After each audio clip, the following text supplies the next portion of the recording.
Welcome to the second installment of the Budget F-150 tow rig project. This is an F-150 that I scored on Facebook Marketplace for $500 with unknown engine damage. Turns out the damage is pretty bad, and we're going to cover that in depth in this episode. My goal with this truck is to get it back on the road and for it to become my main tow rig to take the Sonata and all of my other projects, both now and in the future, to wherever they need to go, track days or buying new projects. So that's why I bought this thing. Now, this project has special significance to me because, of course, like I shared in the previous episode, my dad recently passed away, and growing up, he had a truck just like this, so it really means a lot to me to get this on the road. I know that this particular platform isn't the most interesting thing in the world, but like I already mentioned, it's going to be a huge asset for the channel and for some of my personal goals like getting to more track days. As we jump into about 2 weeks worth of real-time work in this video, I want to quickly invite you to join me on Instagram. My username is jj.in.motion. You can follow me there for quicker updates throughout the weeks as projects go on. And of course, I've got to hit you with the obligatory subscribe now for me. All right, enough blabbing. Let's jump into the wrenching. The $500 truck is definitely $500. Gosh, that's crazy. Wheel bearing, that sucks. Hopefully these aren't hard to do because I'm not going to drive around with a bad wheel bearing. On off, Mr. Wheel. So give us a good look at all the suspension components too. Oh, so this definitely had the desired effect, which is to give us more space here. So you can see we now have direct access to the manifold bolts, at least in the top. The bottom might be a little bit tricky, but then the engine mount is right there.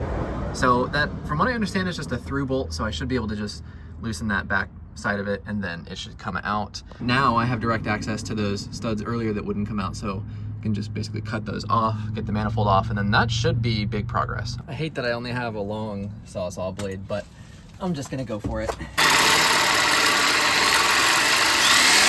Decided to get serious this morning and go buy some shorty metal blades, some new ones, some fresh ones, and a new cutoff wheel for the angle grinder so I can get these exhaust manifold bolts cut. Oh, it'd help if I plugged it in. Well, it still wants to fight me, so we're whipping out the big boy, the 12-inch carbide.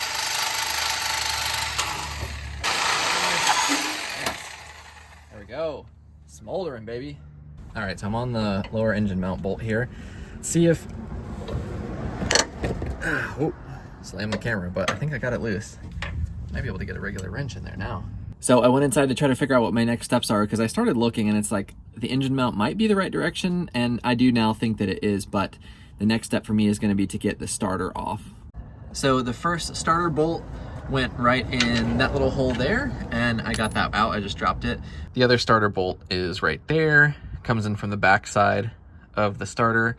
Then we have like a couple of power / ground straps, one there, and then there's a smaller one.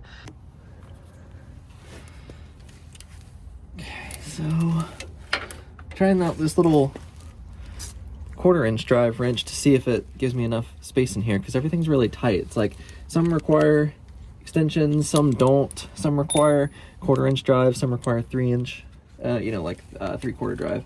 So it's just a little tricky in here. This would not be something I want to do again, that's for sure. So I want to get a good quality starter back on this thing. Drop it on my face. Oh, that was loose enough. That's fine. Okay. Sand all over the camera, just like me. So now, all the grounds and power wires off the starter are going to be free, just like that. So, we should just be able to get this other bolt out, and it should come out. We'll see if it pushes all the way out, though, without much fighting. Almost certainly not. So behind here, if I take this off, we can actually see up in there. Actually, in fact, there's the one of the torque converter bolts right there. And it's pretty interesting because it's actually not that difficult to separate the torque converter and the engine, from the transmission. The torque converter is actually going to stay in there, but what we need to do is loosen. There's 4 of them, so we'll basically take that one, spin the engine around by hand, get to the next one, and so on. So that's quite a bit different than when I put the transmission back on my BMW, for instance. Maybe this is normal for automatics, but I've never done this, so new to me. I thought it was interesting. Oh, it's such a production to get up in here. So, ye ol' double wrench trick on those upper bell housing bolts worked a treat. Just got my 13 and then a big one at 18 for some extra leverage. But with that, I was able to get down up in here, get on them, and there we go. That one's loose now. There we go, one out. Oh, it's so tough. You like get a workout trying to just even access the bolts you're after. There we go. Top 2 bell housing bolts are out. Making progress. Also, this equipped with reusable gasket that is on this transmission pan is leaking like a mofo. Not good. Well, no surprise based on how anything has gone in this truck, but this little plastic clip that holds the little shift linkage to the transmission popped the little clip, and of course it immediately disintegrated. So I'm gonna have to get a new one of those. Hopefully the dealer still sells those. Okay, let's go ahead and get this little shifter linkage bracket out of the way. Not bad. Once we get that out of the way, it's gonna expose another bell housing bolt, and then we should be able to get to the 3 remaining on this side. Might need a little bit of an extension to get on this one. There we go. Looks like we need to hold this bolt right here, kind of just back a couple of threads, and that will kind of support the transmission while we loosen the motor mounts in just a little while. So we'll leave that one alone. We'll go ahead and get to these other ones. There we go. Okay, so I got 2 of the 3 fully out. Back over here on the passenger side and trying to uncover the last couple of motor mount bolts, and it seems like we have one tucked right back there. It's hard to even get the camera on, but you can see where the wrench goes. And then as far as I can work out, that's the last one. There may be one more up there. It's actually helpful to have the camera in here because I can kind of see stuff that I can't see with me old peepers. So I think, yeah, that must be the upper one that we took off just a moment ago, like, you know, earlier. And then that must be the very last one, other than the other one that I've left in there. And then we'd need to come back under. We'll get the back wheels off the ground just for safety. Then we can unbolt the drive shaft, then do the motor mounts. And then we should be kind of at a point where stuff is starting to be free. And then I'll have to go get some bolts, I think, that will fit through the block, both in the front and the back, to lift up the engine. But that all sounds doable. So far, these bell housing bolts actually haven't been that tight. Oh yeah, see, that's broken free. Quarter turn at a time, but it's coming. Can I get this damn transmission dipstick out of the way? It's freaking broken anyway. There we go. Oh no, it's pouring out. Ah! Well, that's not exactly what I had intended. Good thing I have the pan here just by chance. It had been leaking. But I didn't intend to make a big ass mess. Why did that happen? I mean, I pulled it out, but is that like what is essentially also the fill plug? What is going on? I wonder if this transmission was like way overfilled or something. This is probably not gonna come out. Luckily, the valve cover is not on, so it can come out. But otherwise, it would not have come out. I can at least get to that bolt now a bit easier, so my actual mission was successful. Oh, you can't get like any turn on it. Sucks. Finally. There it is. Should be the last bell housing bolt, I think, other than the fact that the starter is still connected. Okay, so next up, let's work on this drive shaft. So these are 12 millimeter sockets, and I am not gonna be able to fit in there like that. Bummer. Look how beefy that rear end is. 9.75, I think? Pretty crazy. I know it's a truck, but it's just kind of insane. Oh, look at that. It's not even locked up in there. No rust bond. That's lit. She's out of there. It's pulled out. And we should just be able to basically pull this right out of the trans. Yep, there it goes. That is easy. Exactly what I was hoping for. Oh no, there's more fluid coming out of it. No! And I guess I gotta just bench press this out of here somehow. There we go, drive shaft out.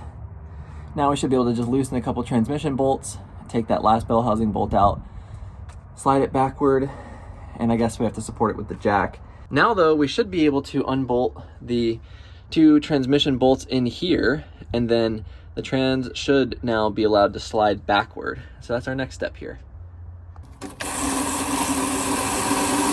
Transmission bolt dust. Don't breathe that.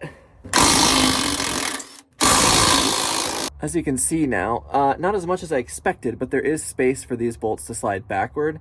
So I should be able to get a pry bar. Well, actually I need to pull that other bell housing bolt that's still left in there. Take that out, but then the transmission should be able to slide backward a little bit, which should give us enough space. Oh, actually we gotta get the torque converter bolts out too. I've gotta say, having the Deepwater Horizon transmission oil spill here in my driveway is not the most convenient thing ever. These bolts were wet, and now that the transmission is tipped forward, it's just like a constant drip, drip, drip, drip, drip. Desperately needs a new gasket. Oh, it smells so bad. That is horrible.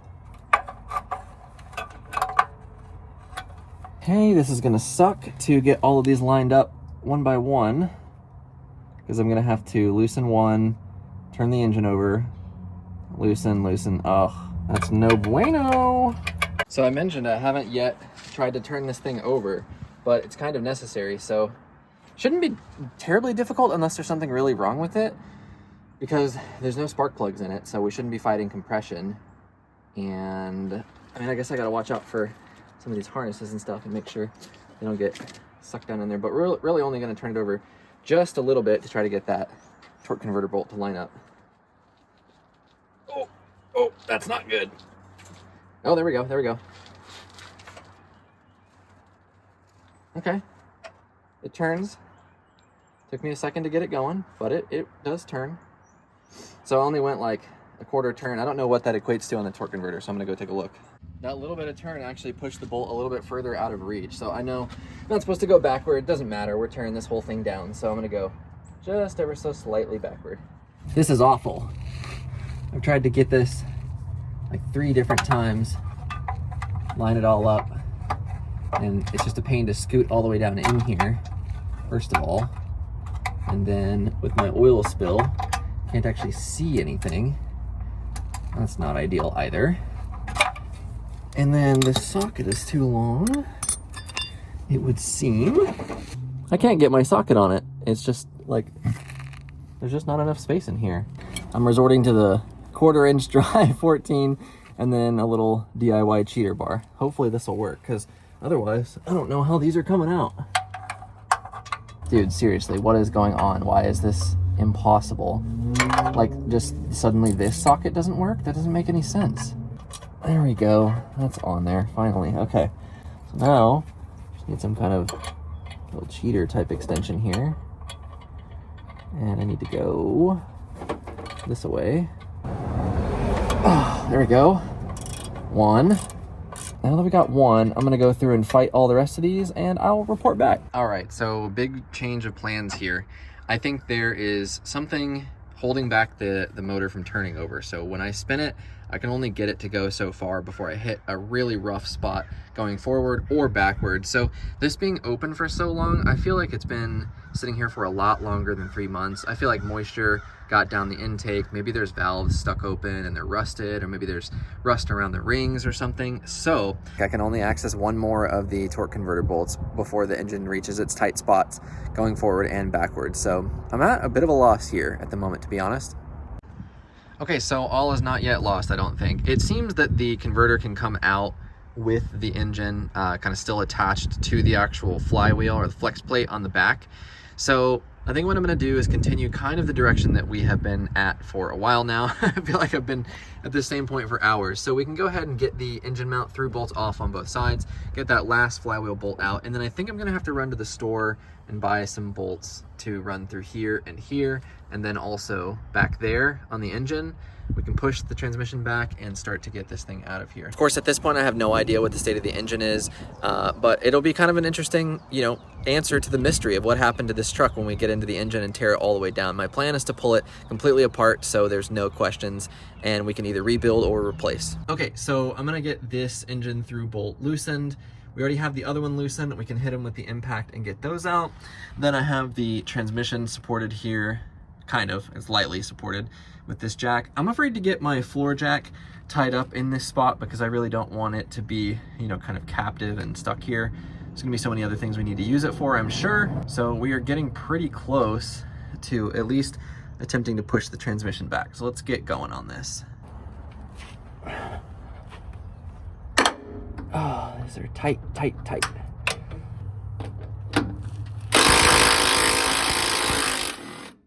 And there we go. Looks like it has some red Loctite on it, so it's probably partly why it's so tough. Cool. I'm not playing around anymore. It's fire time. Wow, that definitely helped. So kind of feels like maybe the bushing is just like fused around the bolt for this motor mount. Maybe it's just never been changed, but it's still difficult to turn. So maybe I'll give it a bit more heat, but I am glad to say that that's definitely worked. Get some more fire up on this piece. I mean, there's absolutely nothing to lose at this point, so why not? Oh yeah, it's turning like butter now. Oh yeah, I can turn it just with my wrist torque. It's the first time that's happened.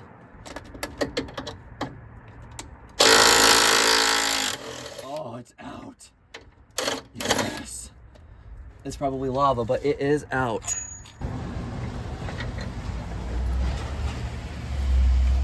Well, I assumed there would be signs of the bushing like melded to it, and maybe there was. Maybe that's what this part of the shank is. There's a little bit of that red Loctite, but man, that was tough. This is still very hot, even through my glove. So that is what it took. Now I think once the engine is lifted up a little bit, I don't think there's anything else actually holding this in. I mean, there's various lines and stuff still attached, like to the AC compressor. We need to unbolt this and just some clips and stuff, but I think in terms of bolts and tings, the engine should be free now.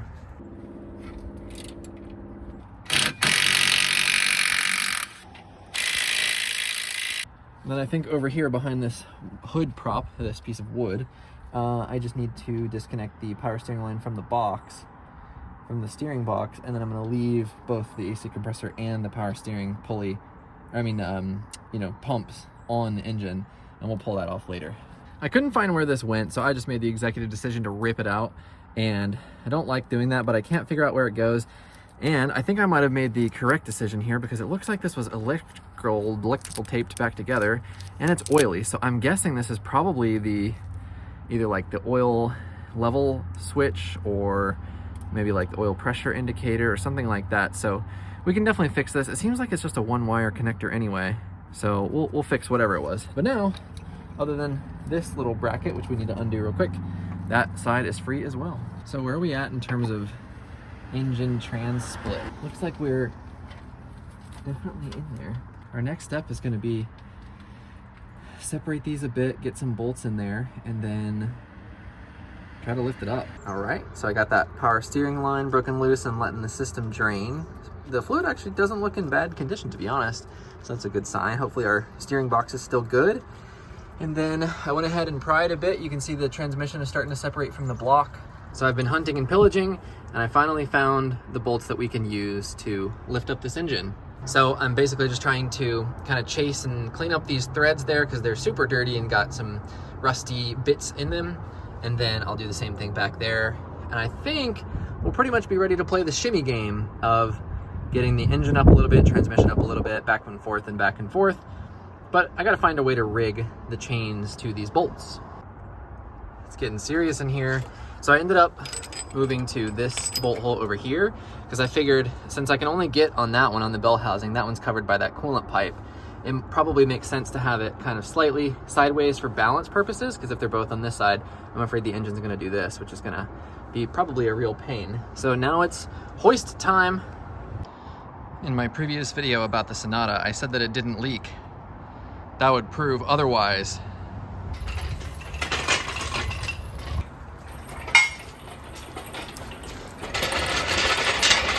So I am basically as far forward as I can get it, and we're still, both in terms of alignment and also length, about as far, we're off. So I have one more link that I can extend to get the arm a little bit further out. I think that's what we're gonna have to do.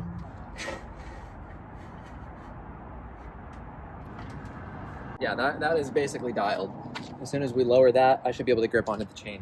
I want to get it further back, but I just can't. The bumper is in the way. There's no more room for it to come back. Alrighty, let's see what we got. Let's get some tension up on this chain. There we go, there's movement on the engine. Yes! Oh, that's exciting. Okay, so I gotta be careful not to put too much strain and balance on the engine versus the transmission, because of course the torque converter is not disconnected, since I couldn't turn over the engine to get to the torque converter bolts. So that means that the actual snout of the trans is going to be, you know, still connected. So we need to make sure that we're not putting too much pressure. So I'm going to go under, jack up the transmission a little bit, and we should just kind of be able to shimmy it back and forth up and down. Oh yeah, baby, that's working. All right, I don't know if you guys can see anything there. Oh yeah, look, it's already separating like side to side. That's beautiful.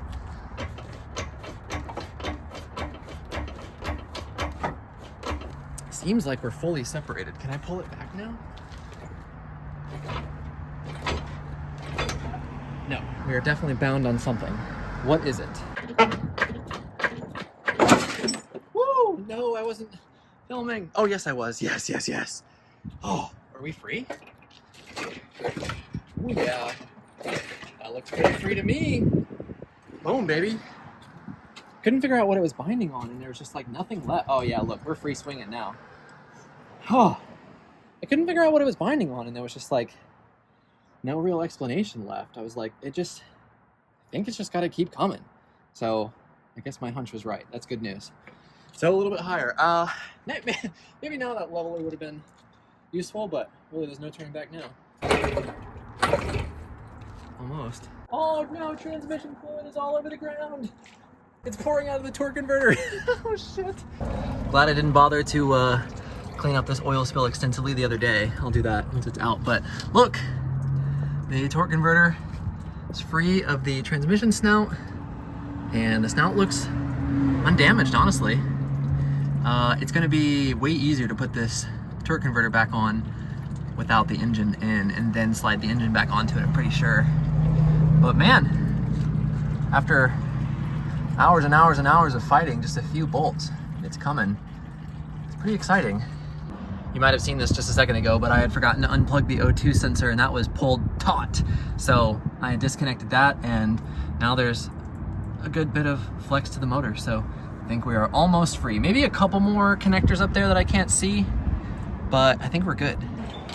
Oh, there we go, there we go.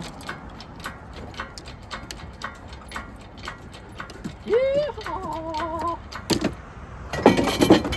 What was that? Oh, I think that was the exhaust manifold finally falling. We're almost there. This is gonna be pretty tough to get out with the torque converter still on the back. Oh, that's lifting up straight now. Maybe we can get her out of here. There we go. Ah, it's like pushing against the lip of this. That's not good. Damn, it's always something.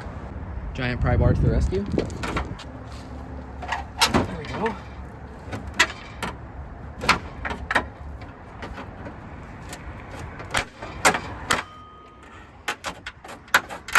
Bad noises. What else am I gonna do? Oh, there we go. Good thing this is an old truck. You could probably see this before me. I think I'm stuck on that power steering line because it goes down under the thing, so you know what that means. Time to snip snip. Ooh, I knew it was gonna pop, and it did. Almost whacked me in the face. Oh yeah, look at that. She's out of there.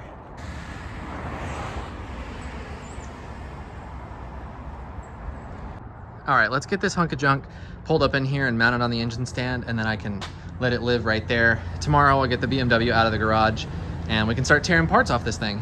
There's gotta be a trick to this. It's so difficult to drag this thing across the concrete. I guess maybe the trick is having a shop with a smooth floor. All right, so I think at some point I showed you this, but I saw a little trick online where there's normally a rubber plug here. It almost looks like this is where the starter goes, but this is on the opposite side of the engine. This is the driver's side, and the starter goes on the passenger side. But you can get the torque converter bolts lined up there, which means now I have plenty of room to get an impact in there. And those should just zip right off. Also, look at how absolutely annihilated these engine mounts are. But that alone would make a monumental difference, but doing this in the truck, oh good God almighty, that would be so difficult. Oh, did I rip? Oh yeah, remember that cable that I said I ripped on? Turns out it was the oil filter housing. There is no, how do you get that in the truck? I have no idea. Let's see how this goes. Oh, it's so frustrating how easy it is with an impact out of the car, but I mean, it was next to impossible with it in the car. 2 more to go. So still the fact that the motor won't turn over is being problematic. Now I have 3 bolts out. One of them is missing. It's somewhere under there. I'll find it later. But the other one, the last bolt is, where is it? In a precarious spot. Right in there, as you can see. So the other one I was able to crack loose by just getting a little, 14 on it and just tapping it with this to break it, almost like a little mini impact. But we'll see if I can reach that final one or get it into a spot where I can reach that wrench on it easier. Got to be prepared for when the torque converter falls off. There we go. God, that thing is heavy. All right, let's get this flex plate / flywheel off.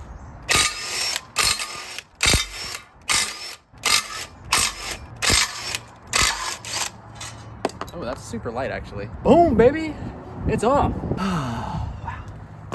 Luckily, I didn't have to go buy new bolts. These are just M10 by 1.5s. These are actually the same bolt that I'm using to lift the engine, but these are what I use as the main stud bolts on my E46 build. So we'll go ahead and get these mostly lined up. Let's see, where's it gonna make sense to bolt these? So probably one there. Okay, that's good to go. And now a lower one.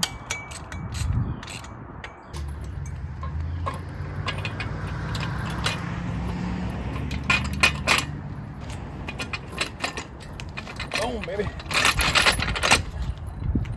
Right on the money. All right, so it's getting dark and it's really cold, despite the fact that I'm in short sleeves. So let's get the engine stand off of here, or the hoist off of here.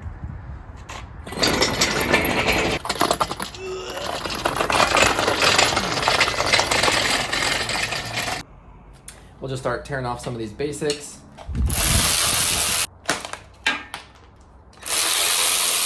Then of course I gotta bag and label everything so I remember how it all goes back together, make my life a little bit easier. And then let's go ahead and get this coolant pipe off of here. There we go. And then this temperature sensor of some description, they're like so old and brittle that they almost just become hard. Well, that works. I didn't want to, or didn't intend to break it, but I will definitely be getting a new one of these. And this knock sensor will be going straight in the garbage because a brand new OE Bosch sensor is only like $14. So from here, basically everything left on the sides of the engine are 10mm bolts like valve cover, and then of course the camshafts are 10s and that kind of thing. The front of the engine here is mostly 13 mils, and we'll start tearing those off here in just a little bit. I don't have a power steering pulley puller. Might have to go rent one of those, so we'll see about that. And then some of these other things that would just be so difficult in the truck, like when you're looking at this AC compressor in the truck, you can't get to these bolts. Like, it's nearly impossible.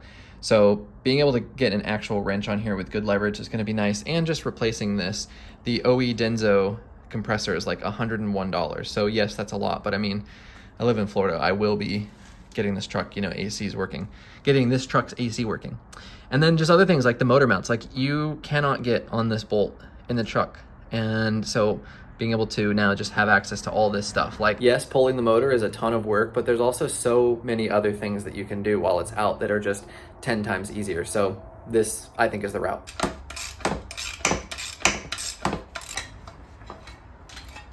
Woo! All right, and then let's go ahead and fully disconnect. Let's get this big coolant hose out of the way. Actually, this is kind of annoying as I try to walk around it. That is one tight clamp. Oh, there actually wasn't that much in there, but look at how disgusting that coolant tube is. That is awful. Let's get this oil filter off. If you don't have one of these little, this is a Walmart little oil filter wrench, but man, this thing is a lifesaver. It's really great, especially for cases like this where it's almost certainly gonna be super tight. Oh. Yeah, that was cinched on there. That'd be so difficult if this was in the truck or if you were trying to do this by hand. I still can't get it, even with a bit of a turn on it already.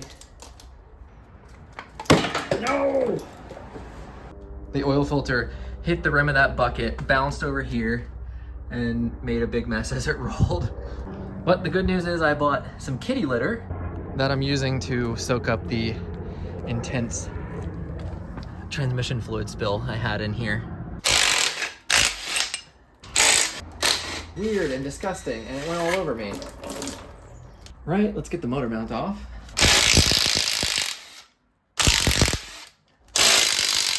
And let's now immediately chuck this in the garbage. Now let's get this AC compressor out of the way. Like I said earlier, these two bottom bolts would be so difficult. So I'm thankful we have this out to do this now. Woo! And they're tight. Oh boy. God, holy. Those are so tight. I mean, I think it'd be nearly impossible to get these out in the truck just because of the length of them. Anything else? Nope, there we go. Just came right off. Okie dokie. Wonder if we just angle grind this off now, because there's only two left.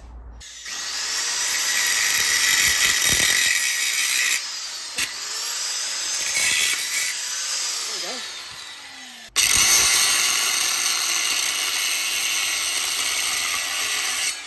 Woo! Hot, hot, hot. Got a couple of gifts for the scrap man. Let's go ahead and start pulling some of this other stuff off the motor. So let's start with the water pump.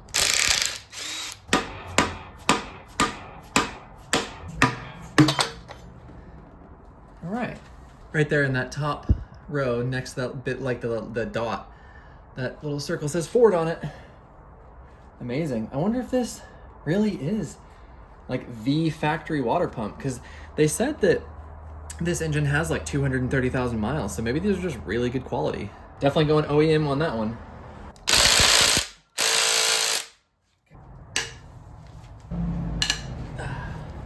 Getting nice good bolt cracks out of here.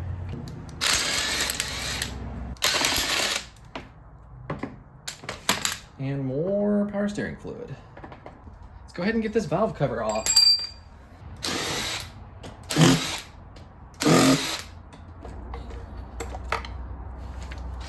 Wow, a cylinder head that looks like it's supposed to. Wow, no rust on the cams. Who would have thought?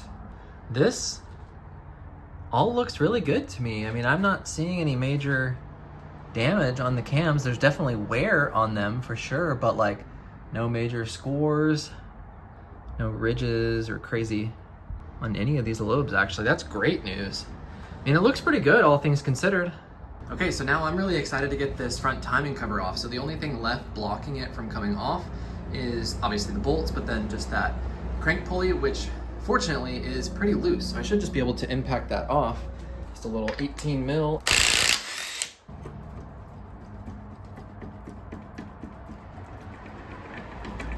Oh, yep, there we go. Ah, yes.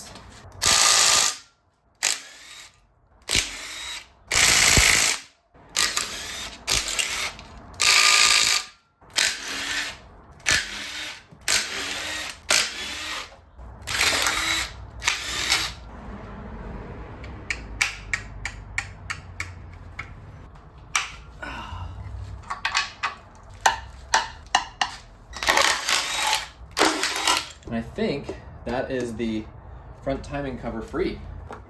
Ooh, yeah, look at that. It popped right away. Ooh, baby, here we go. Yeah, look at that. All right. Overall, there doesn't seem to be anything out of place here. I mean, all the tensioners are still there. The guides all look to be in decent shape with nothing missing, really. Why doesn't this turn over? There must be just something inside the cylinders. I was hoping there'd be a clue in here, like maybe just one of the guides was broken or something like that. Let's do it. Let's continue tearing it down. I really want to get these heads off and see what's inside the cylinders. Safety squints engage. Yeah. I'm going to turn my head and zip these off. All right, no big deal. There we go. What exactly is that? Is that some sort of Allen? Oh no, check this out. It's just the regular old end of like an extension. It just fits right in there. So I think what I can do is get that gear here off the crank, and then that should mean that we can go ahead and pull off the guides, untension the chains, get them off, and then we'll go from there. Oh, there we go. Just needed to get the guide out of the way. Okay.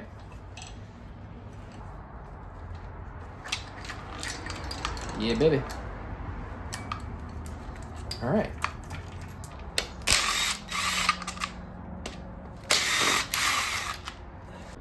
Okay, let's go ahead and crack these cam caps. So we're just gonna go basically work our way in, quarter turn at a time, just crack them loose.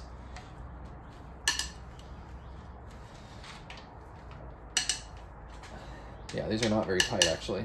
I kind of expected them to be more tight.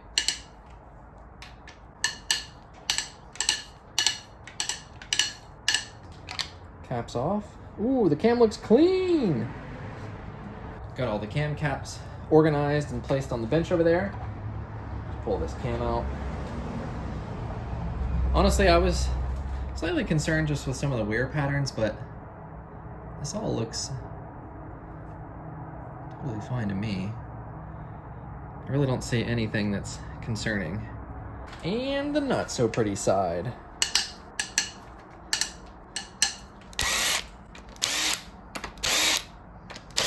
It's head bolt cracking time. This is gonna be tough, I think. Oh.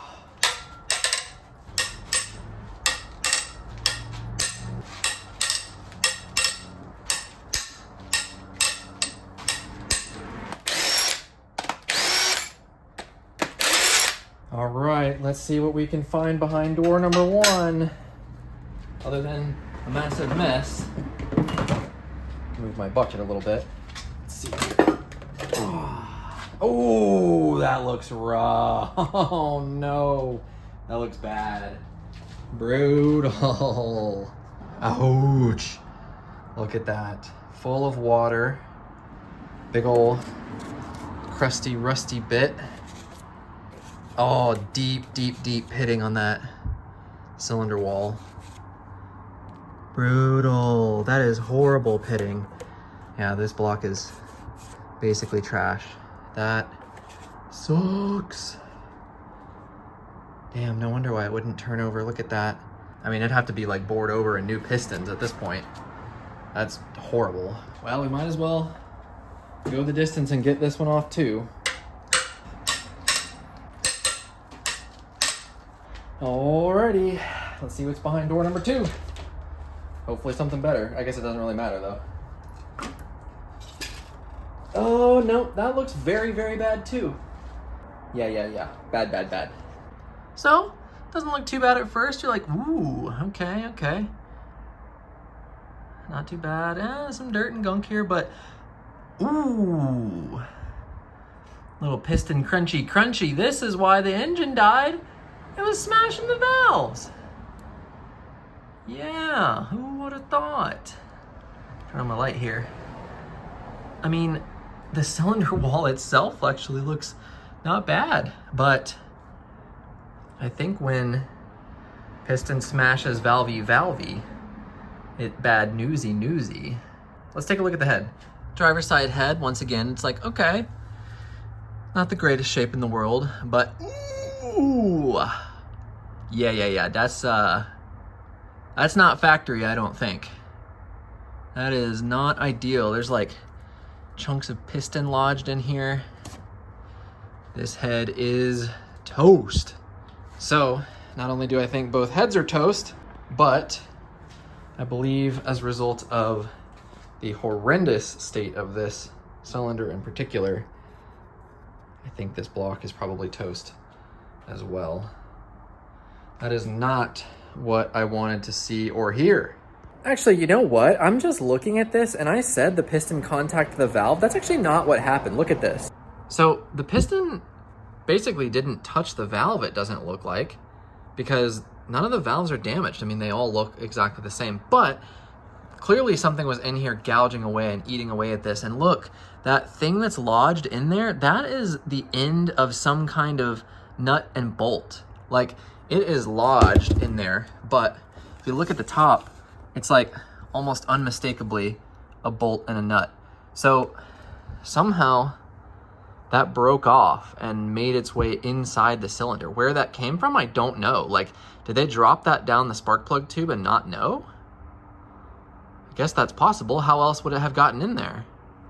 Was somebody like doing a spark plug job and they dropped a nut in there, maybe didn't know, and then ran the engine and it detonated.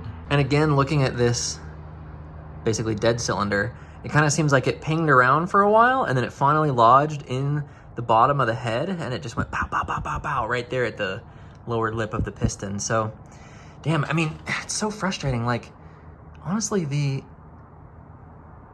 it looks like fine. Well, I mean, there's a lot of vertical scoring here in this cylinder, but over here in this one, like, look, you can see the cross hatching.